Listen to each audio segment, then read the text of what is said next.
What is the true nature of reality? What matters and why?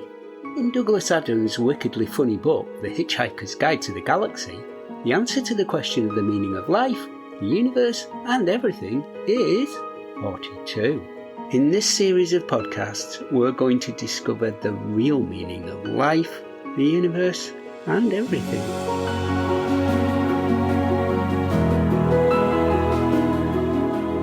Episode 5, When David Met Jane. There were many momentous events during the 20th century, some devastatingly bad like the trenches, Auschwitz and Hiroshima, but also positives like the discovery of the structure of DNA, heart transplants, antibiotics and the moon landings. But there was one event that passed comparatively unnoticed. This was a meeting between David and Jane. The time was the early 1960s. The place, Africa. There is a sense in which this meeting could be thought of as a reunion.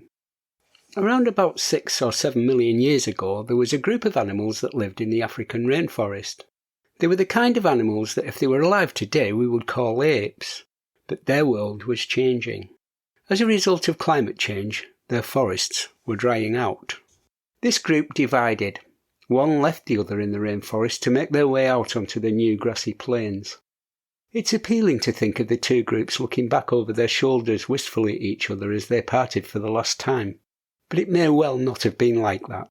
They might have just drifted apart over time, or it might have been an antagonistic parting, one group driven away into the grassland by the other. However the parting happened, for thousands of millennia, the two groups would stay apart, separately following their own evolutionary trajectory, largely or completely unaware of each other's existence. In time, the rainforest apes themselves divided, giving rise to two modern hominid species, chimpanzees and bonobos. There is almost no fossil record for their ancestors. When animals die in the hot, wet conditions of the rainforest, their remains don't stay around long enough to fossilise. The plains apes, however, did leave at least part of their story written in their dry, dusty, petrified bones. They evolved into the hominins. Ardipithecus, Paranthropus, the Australopithecines, and ultimately genus Homo, including Homo erectus, the Neanderthals, the Denisovans, and modern humans. There would be no reunion between these two ancient groups until the primatologist Jane Goodall met one of her subject chimpanzees, David Greybeard, one hot, steamy afternoon in what is now the Gombe Stream National Park in Tanzania. While it's true there had been extensive contact between chimpanzees and humans before this moment, these contacts were overwhelmingly between humans and captive chimps, creatures either bred in captivity or taken from their forest families as babies. Chimpanzee mothers and other members of their community will risk their lives to protect young chimps. And if the demands of zoos and research establishments for animals in the early 20th century were to be satisfied, their mothers and any other protective adults had to be shot dead so that the offspring could be dragged away from their mothers' bodies. So any knowledge we had about our nearest evolutionary cousins came from severely traumatized young individuals or chimps brought up in captivity. The meeting between David and Jane that afternoon in the rainforest was not at all like that. It was a coming together of two autonomous free beings meeting on their own terms. This wasn't the first time Goodall had seen David. She had spent months getting the chimps used to her so she could approach them, a process called habituation. David was her favourite. He was friendly, curious, and more accepting than his peers, and he was instrumental in letting her into their world. Here's Goodall's account of what happened that day, in full, from her 1999 autobiography Reason for Hope, co-written with Philip Berman, which is dedicated in part to David Greybeard's memory. Quote, "What happened remains as vivid in my memory now, nearly 40 years later, as it was at the time. When David Greybeard moved off along a well-marked trail, I followed. When he left the trail and moved through some dense undergrowth near a stream, I was sure I would lose him, for I became hopelessly entangled in the vines. But I found him, sitting by the water, almost as if he were waiting for me. I looked into his large and lustrous eyes, set so wide apart. They seemed somehow to express his entire personality, his serene self-assurance, his inherent dignity. Most primates interpret a direct gaze as a threat. It's not so with chimpanzees. David had taught me that so long as I looked into his eyes without arrogance, without any request, he did not mind. And sometimes he gazed back at me as he did that afternoon. His eyes seemed almost like windows through which, if only I had the skill, I could look into his mind.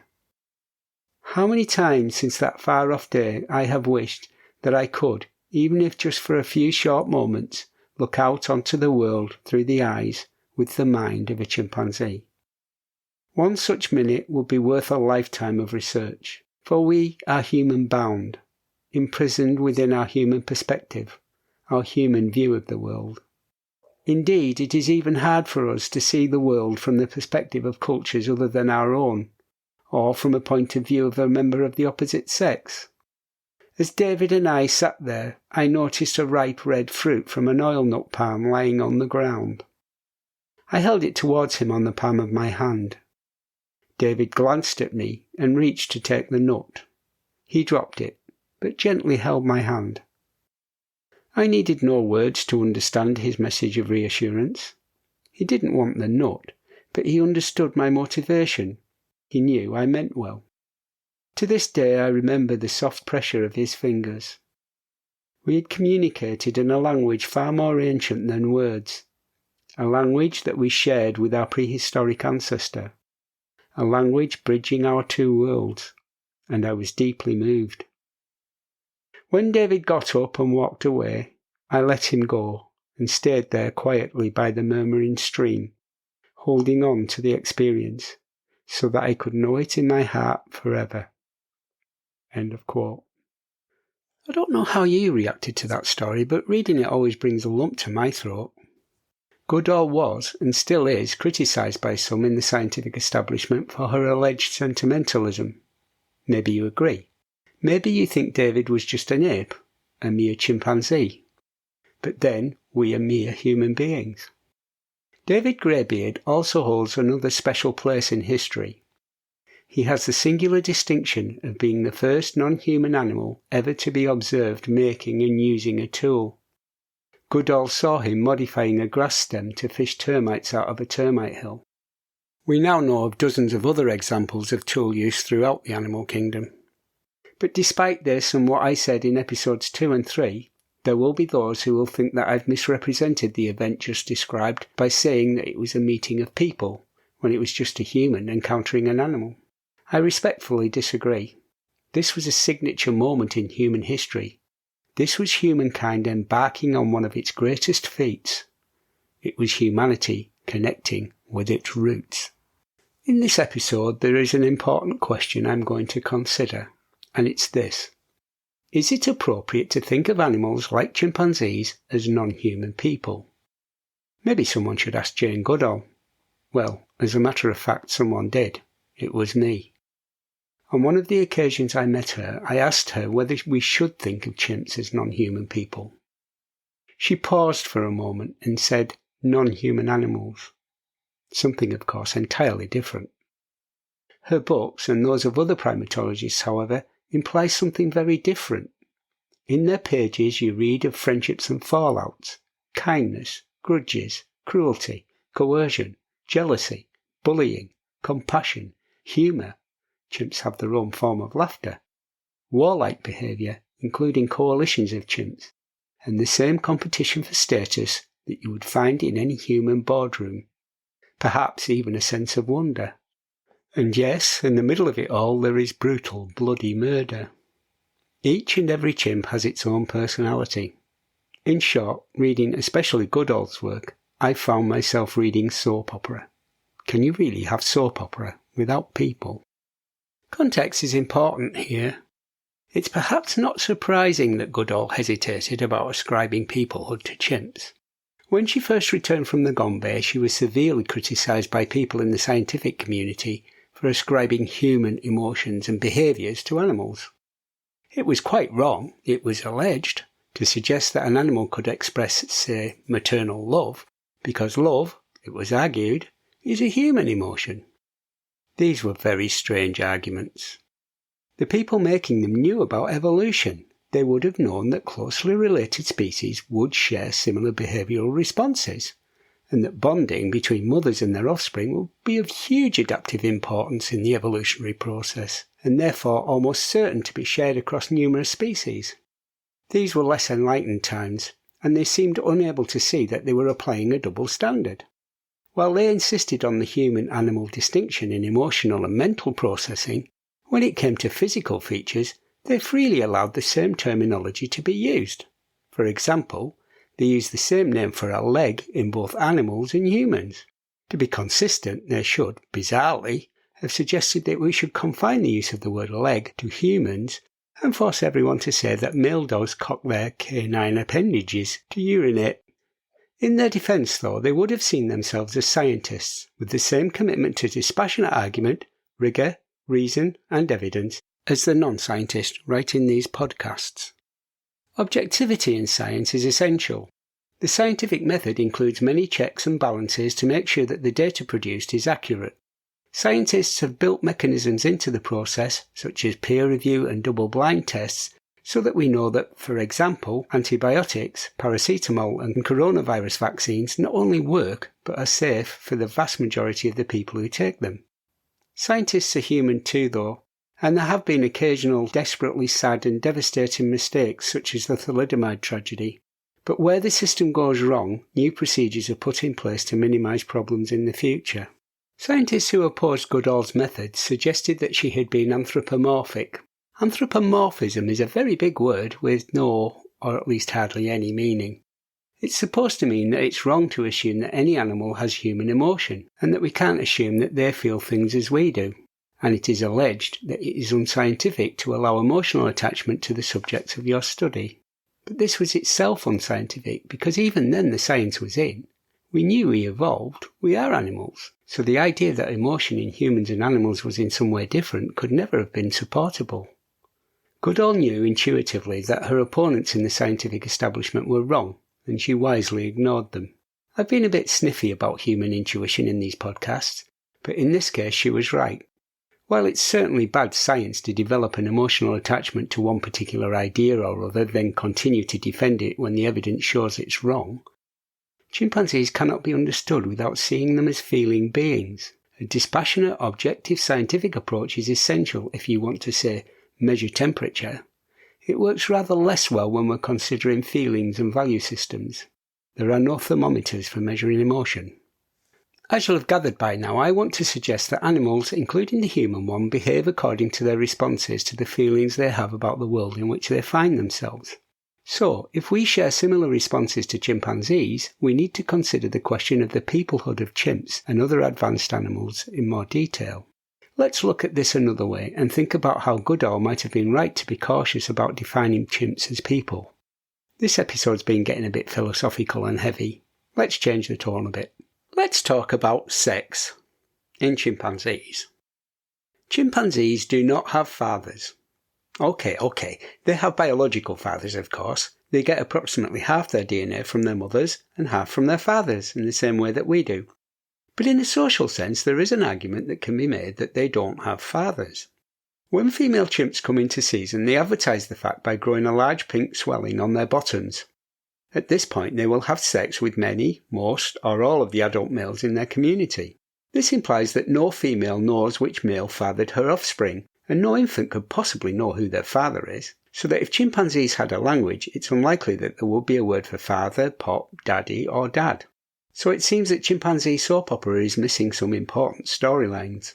No long-lost fathers emerging from the metaphorical woodwork. Above the chimpanzee awareness horizon, there appears to be no concept of fatherhood. Or is there? At this point, I need to roll back slightly on what I've just said, because a recent study has shown that adult male chimpanzees spend more time with the mothers of their own offspring than other males do. And another study showed that the adolescent sons of adult males spent more time grooming their own fathers than they did other males.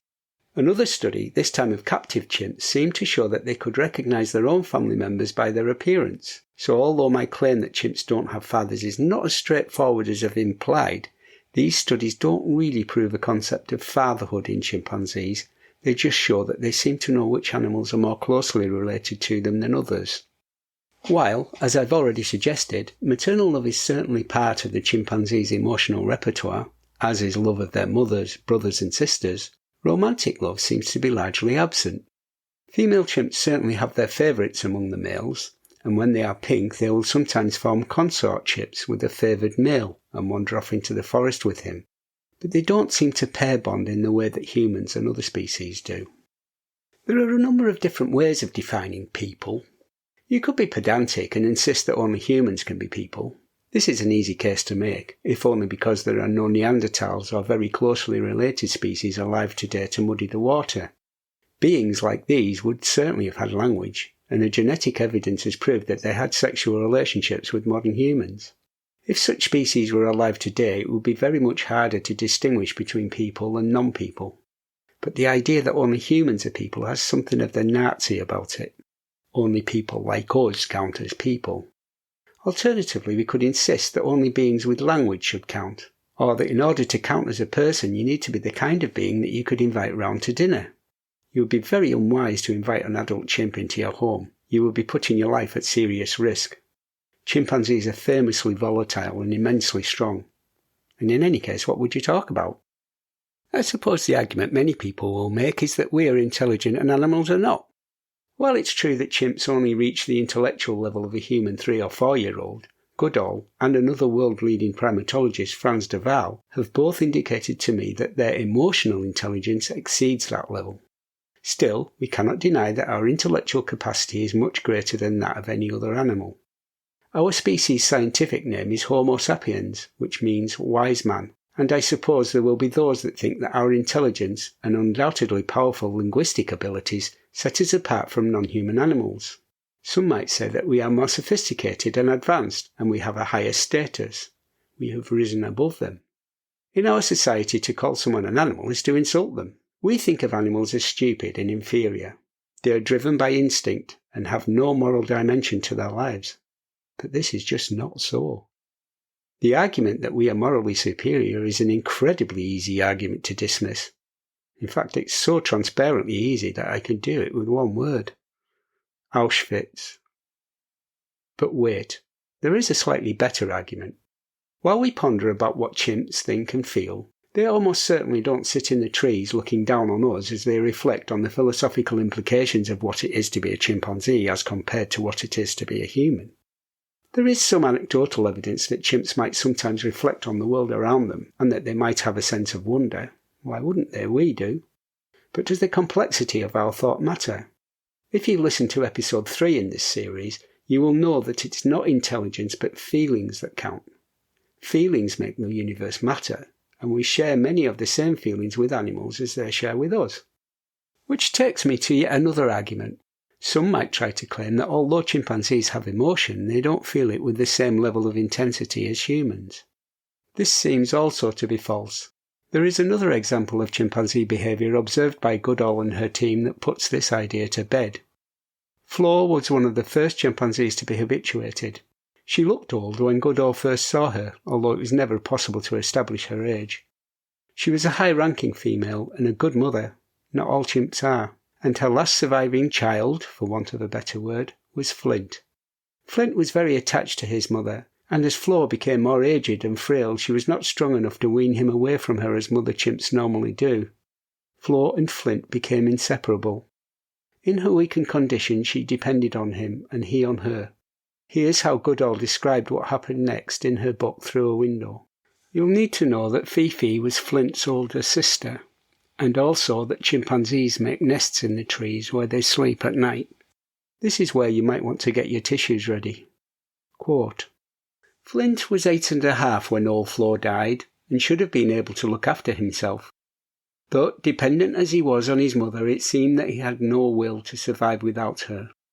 His whole world had revolved around Flo, and with her gone, life was hollow and meaningless.